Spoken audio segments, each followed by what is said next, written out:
대답을 들어보도록 하겠습니다. 안내해 주시면 감사하겠습니다. 함께 들어가 볼까요? 네.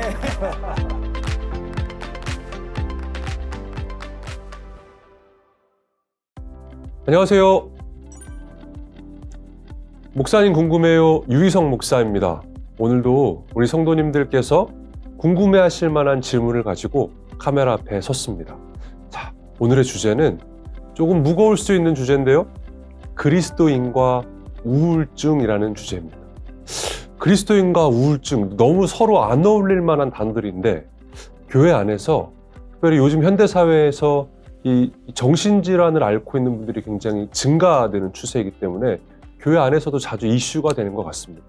그리스도인들은 우울증을 어떻게 바라봐야 할까요? 그리고 교회는, 그리고 우리 성도들은 이 우울증을 앓고 계신 분들을 어떻게 도와드릴 수 있을까요? 자, 오늘도 이런 질문에 대해서 아주 따뜻하게 적절한 답을 주실 우리 류흥열 목사님을 모셨습니다. 목사님 안녕하세요. 안녕하세요. 네, 목사님. 아까도 잠깐 제가 언급했지만 현대사회는 이 정신적인 질환을 앓는 분들이 계속해서 더 많이 증가하고 있는, 기술은 발달하고 삶은 더 나아지는 것 같지만 정신적으로는 더 어려워지는 시대를 저희가 살고 있는 것 같습니다. 우울증의 정도가 참 다양하겠지만 소위 저희가 이 질병이라고 부를 수 있을 정도의 우울증이 찾아왔을 때 이거를 영적인 문제로 보는 게 좋을까요? 아니면 이런 의학적인 질병으로 구분을 하는 게 좋을까요? 네, 우울증이라는 것은 의학적 증상으로 봐야지 이걸 너무 성급하게 영적 문제로 끌고 가는 것은 위험하다고 봐야 돼요. 교회 안에서는 이제 항상 이렇게 성경이 그런 얘기를 하잖아요. 항상 기뻐하라, 네. 범사에 감사하라 네. 이런 얘기를 하니까 교회 안에서 내가 우울하다는 감정을 음. 이야기하는 거, 그리고 심지어 내가 우울증에 걸렸다고 얘기하면 네. 너는 신앙이 부족해서, 기도가 부족해서, 말씀이 부족해서 그래 하는 비판을 들을까 봐. 아니, 네. 대놓고 말하지 않아도 누군가 속으로 나를 그렇게 비난하지 네. 않을까 하는 네. 걱정이 들어서 그렇죠. 얘기하는 일이 꺼려질 때가 있는데요. 이럴 때는 어떻게 하는 게 좋을까요, 목사님? 와, 일단 우리 다윗에게 한번 물어보면 네. 다윗이 그럴 것 같아요. 내가 쓴 시편 사람 읽어보라고. 얼마나 많은 탄식과 내 마음의 그 아픔을 토로하고 심지어 내 눈물로 침상을 적시고 네. 얼마나 다윗이 그런 고백을 많이 했는지 모릅니다. 예수님이 심지어 내가 너무너무 괴로웠어. 죽게 될 정도로 번민이 일어난다고. 예수님도 그 마음으로 어떤 감정을 토로한 게 있잖아요. 그죠? 성경에 정말 인물들, 그리고 예수님도 그러하다면 우리 속에 이런 일이 일어날 수 있다라는 것. 네. 그리고 교회 공동체 가운데 나누는 것에 대해서 절대로 부끄러워할 일이 아니고 우리 함께 나눔으로 한 몸 된 공동체가 더 함께 해결해 가는 쪽으로 생각을 해야지 숨길 일이 부끄러울 일도 아닙니다. 네. 정말 목사님 말씀하신 것처럼 다윗이 아들에게서 막 쫓기고 있을 때 네.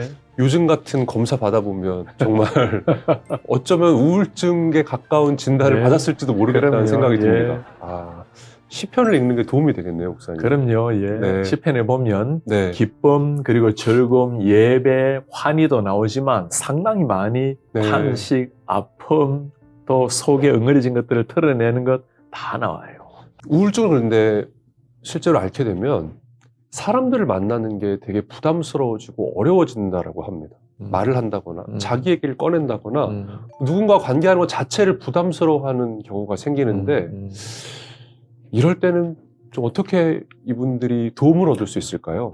저는 그런 분들 꽤 많이 계실 겁니다. 절대 그렇게 생각하지 마시고 우리가 우울증도 일종의 하나의 질병이라 볼 수 있습니다. 목사님 감기 걸리면 때로는 항생제를 먹고 또 쉬어야 되는 것처럼 우울증도 마찬가지로 나에게 다가온 하나의 일종의 질병이라면 필요하면 약물 치료도 해야 되겠습니다만은 특히 관계적으로 오늘날 일어나고 있는 많은 우울증은 인간관계라든가 스트레스라든가 또는 호르몬의 문제라든가 다양한 상황 때문에 일어난 일이기 때문에 교회 공동체에 솔직하게 나누고 그리고 필요하다면 나를 위해서 기도해달라 그리고 함께 기쁜 시간도 보낼 수 있도록 저는 적극적으로 나누는 게 어찌 보면 해결의 좋은 출발점이라고 생각을 해요.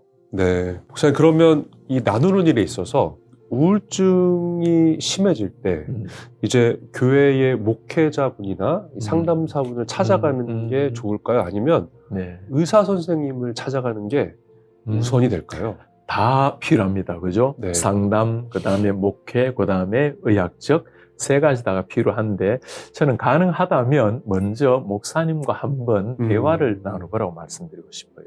그리고 교회 가운데 혹시 전문 상담가가 있다면 가능하면 전문 상담가를 찾는 것도 좋다고 봅니다. 네. 그분들과 함께 대화하다 보면 이것은 그냥 사람이 요즘 워낙 사람들이 우울감을 많이 느끼기 때문에 네. 그런 정도라면 기도하고 함께 믿음으로 극복해 나가기를 해야 되겠지만 그러나 가끔 보면 그 정도가 아니고 이제는 질병의 수준의 생활 자체가 어렵고 내 삶에 극심한 영향을 미칠 정도의 우울증이라는 게 어느 정도 판단이 되면 그때는 목회적 조언이나 기도도 필요하지만 의학적 약물 치료가 필요하거든요. 그래서 그런 경우는 가능하면 전문 상담가 의사를 찾아보라고 조언할 수 있을 것 같습니다. 그래서 시작을 목사님에게 찾아가서 솔직하게 나누고 대화 나누는 게 시작이 되면 좋겠어요. 네. 약물을 복용하는 것도 네. 괜찮다라고 말씀하셨는데 네. 사실은 이 우울증이라는 질병 자체가 눈에 보이는 질병이 아니다 보니 이걸 위해서 병원을 찾아가고 그 약을 복용해서 치료한다는 것 자체를 내가 너무 믿음이 없는 건 아닌가? 이렇게 우울해하는 건 하나님이 기뻐하라고 하셨는데 신앙이 없는 건 아닌가 하는 고민이 들 때가 있는데 그렇죠. 그렇게 좀 치료를 받아도 괜찮은 걸까요? 목사님 괜찮습니다. 네. 이런 아픔들이 우리 속에 올 때 약물 치료, 상담 치료, 또 목회적 치료 다 가능합니다. 만일 상담으로 치료되는 부분이라면 예를 들어 스트레스라든가 인간관계에서 오는 극심한 우울이라든가 그런 경우는 상담으로 어느 정도 도움도 될 수 있을 것 같아요. 그런데 그게 아니라 무슨 호르몬 분비에서 나타난 일이라든가 또는 다른 의학적 질병으로 말미암아 일어나는 거라면 오히려 의학적 판단 속에 필요한 약물을 적극적으로 처방받는 게 필요하고 그에 대해서 절대로 터부시하거나 주저할 필요가 없는 것 같습니다. 네. 다시 말씀드리고 싶지만 우울증도 하나의 질병의 한 종류로 보아야 마음도 편안해질 수 있어요. 제가 이전에 한번 한국에서 정신과 의사분들 중에 기독교 과장이 계셨어요. 네. 그분이 참 아픈 이야기를 하시는데 목회자들 사모님도 찾아오시는 분이 계신다는 거예요. 그런데 사모님의 가장 아픈 일은 이런 우울증을 앓고 있는 것도 아픈 일이지만 누구에게도 이걸 말할 수 없다라는 게 더 아프다는 거예요. 심지어 남편한테도. 네. 사모님도 그럴 수 있는 거예요. 우리 남편은 그래도 성도들이 때로는 남편을 위해주기도 하고 격려해주기도 하지만 그 많은 아픔들 나누지 못하는 그 속으로의 고민들 사모님들이 이걸 안고 가는 거예요. 그러다 보니까 오히려 사모님이 정신적으로 건강해지지 않고 심지어 우울감으로 너무 빠지게 되고 그러나 누구한테도 이걸 얘기할 수 없는 아니 사모가 되어서 기도도 안 하고 우울증에 빠지고 맞습니다. 이런 비판이라든가 시선이 너무 따갑다 보니까 조용하게 찾아오는데 그 아픔이 더 크다는 걸 제가 들은 적이 있거든요. 그래서 그런 게 아니고 사모든 심지어 목회자든 누구라도 다 우울증에 빠질 수 있겠고 숨길 필요 없이 솔직하게 나누고 공동체가 함께 품고 아파하고 기도하고 그게 저는 하나님이 주신 아름다운 몸된 공동체 모습이라 봐요. 이제 우울증으로부터 벗어나고 싶어서 성경이라도 읽고 기도라도 열심히 하고자 하는 이런 분들도 계신데 이런 정신질환을 앓을 때 성경을 읽어도 성경 말씀이 눈에 잘 들어오지 않고 평소처럼 은혜가 되지도 않고 기도를 하는데 하나님이 마치 묵묵부답이신 것처럼 허공에 대고 그냥 소리를 내는 것처럼 느껴질 때 이럴 때는 어떻게 하면 좋을까요, 목사님? 그럴 때가 있을 겁니다. 목사님, 그냥 좀 쉬었으면 좋겠어요.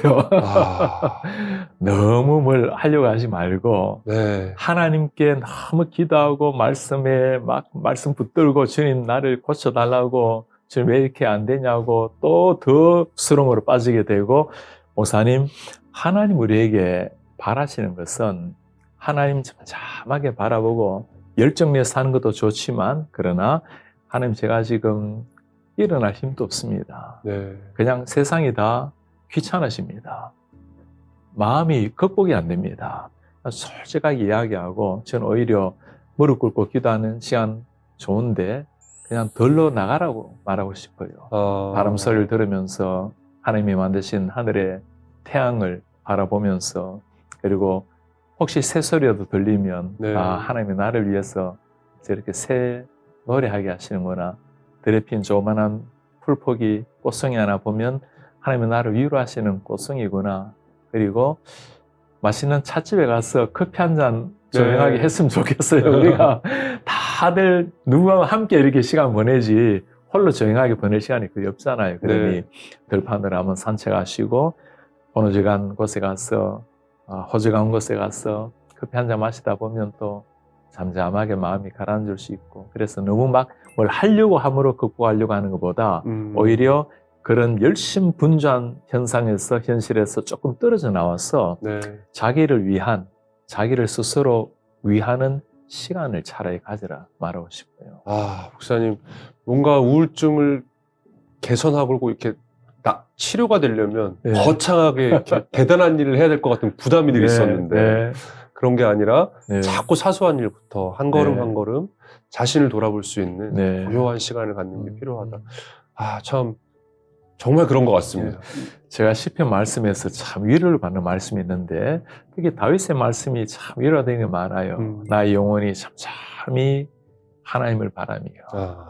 그러니까 다윗도 얼마나 그 수모로 많이 당하고 심지어 자식이 반란을 일으켜서 네. 왕으로서 쫓겨다니기도 하고 때로는 목숨을 구걸하기 위해서 적국에 들어가서 침 흘리면서 미친 채를 해야 되는 네. 그런 목숨을 구걸해야 될 일도 있고 그 많은 아픔이 있는 사람이지만 내 영혼이 잠잠히 하나님을 바랍니다. 네. 내 구원이 당신에게서 나옵니다. 그 한마디 하면서 아마 하나님을 바라봤겠죠. 막 다윗이 통성기도 하고 그러지 않았을 겁니다.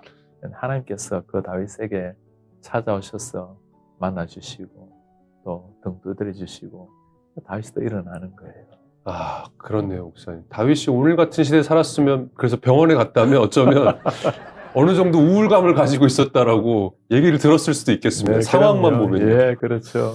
목사님, 가족 중에 이제 우울증을 앓고 있는 가족과 함께 하고 있는 네. 이제 그런 성도님들이 계신데 자녀들이 이제 우울증을 앓고 있다거나 혹은 이제 부모님 중에 한 분이 정신질환을 좀 앓고 있다거나 이럴 때는 저희가 가족으로서 또 성도로서 어떻게 도움을 드릴 수 있을까요? 참 중요한 질문인데 아마 이런 가족을 둔 사람들이 꽤 많이 있을 겁니다. 먼저 해야 될 일은 너 왜 그러니? 이게 아니라는 거. 네. 자녀이든 부모님이든 그런 상황이 아니고 이걸 저는 한 개인의 아픔이 아니고 우리 가족의 아픔으로 같이 여겼으면 좋겠어요. 네. 가족이 함께 극복해야 될 그런 아픔으로 여기고 필요하면 이제 약물 치료는 또 아까 말씀 나눈 것처럼 약물 치료에 맡겨야 되겠고 그거는 필요하면 의학 상담에 맡겨야 되겠고 가족이 보여줘야 될 것은 판단이나 정죄나 더 열심히 내라고 다그치는 것이 아니고 네. 오히려 그가 가질 수 있는 조용한 시간의 환경을 마련해 주거나 아니면 그가 정말 기뻐하는 것이 무엇인지 가족이 잘 안다면 그 기뻐하는 것을 할 수 있는 여건을 마련해 주거나 그리고 격려가 또 얼마나 큰 힘입니까? 네. 그를 끊임없이 격려해 주고 다독거려 주고 너 일어나야 돼. 다시금 하나님 너를 회복시킬 거야. 막 아무리 한다 하더라도 그런 마음은 중요해요. 네. 하나님 회복시키시고 우린 기도하고 그러나 그걸 표현할 때는 오히려 그런 것들이 잘못되면 부담이 될 때가 있어요. 네. 더 강한 무기처럼 다가올 때가 있어. 네. 그래서 잠잠하게 품고 목사님 가장 슬픔을 당한 장례식장에서 가장 위로가 되는 한마디는 천국의 소망을 이야기하고 다 좋아요. 그런데 손 한번 꼭 잡아주면서 눈물 한 방울 떨어지면 그게 최고의 힐링 되는 겁니다. 같이 공감해주고 같이 비를 맞아주는 네. 그런 자리가 오히려 더 위로가 될 수 있겠네요. 네. 목사님, 좀 연결된 질문일 수 있을 것 같은데 이제 실제로 이게 혈육의 가족 간에는 그런 일들을 하고 이 영적인 가족, 교회에서는 그런 분들을 위해서 좀 함께 저희가 해야 될 일이 있을까요? 맞습니다. 교회도 보면 영적 가족 공동체지 않습니까? 가족과 똑같은 심정으로 언제나 제일 처음에 피해야 될 것은 판단이에요. 정죄입니다. 아니 저 집사님 평소 때 저렇게 열심히 헌신하고 막 앞에서 열심을 내더니 저게 뭐지? 아이고. 아니 네. 장로님이 되셔가지고 권사님이 되셔가지고 어떻게 그렇게 영적으로 우월할 수 있단 말인가. 늘 기뻐하고 즐거워하고 해야지. 심지어 목사님도 네. 그게 아니고 그런 정죄가 아니고 가족 공동체 같은 심정을 일단 품고 같이 따스하게 기도하고 그리고 그분을 위해서 조금 너무 드러나지 않는 이런 사랑을 잘 보여주면 좋겠어요. 아. 자, 예를 들어서 성도들 중에서 정말 극심한 우울증, 아픔 속에 집에도 안 나오는 사람이 있어요. 네. 그럴 수 있잖아요.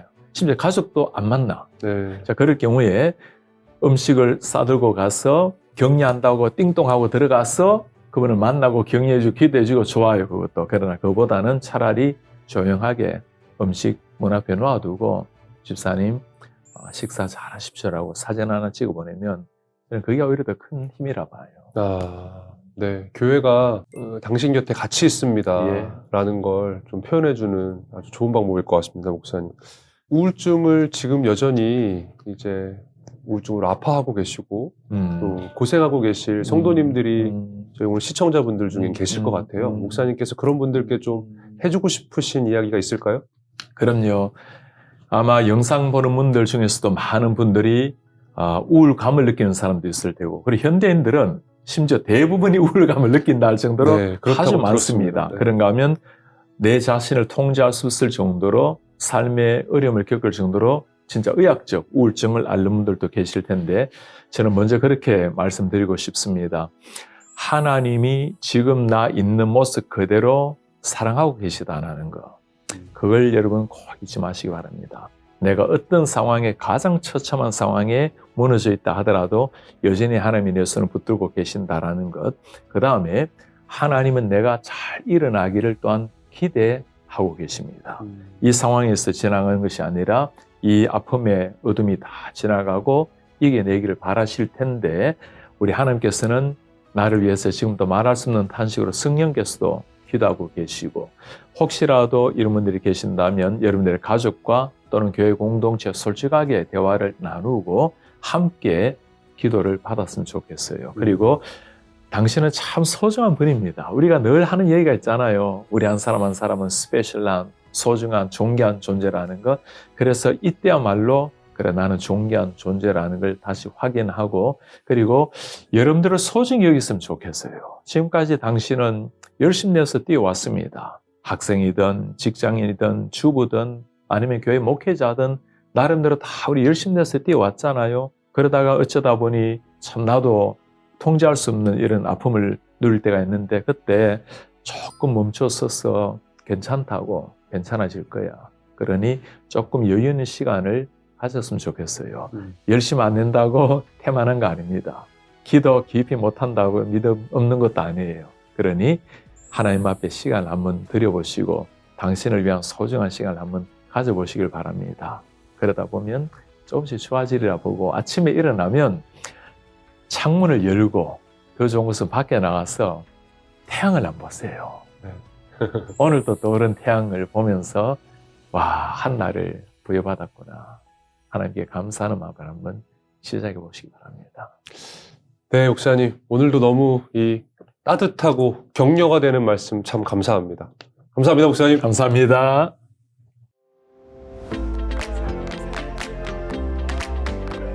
모시고 귀한 대답을 들어보도록 하겠습니다. 안내해 주시면 감사하겠습니다. 함께 들어가 볼까요? 네.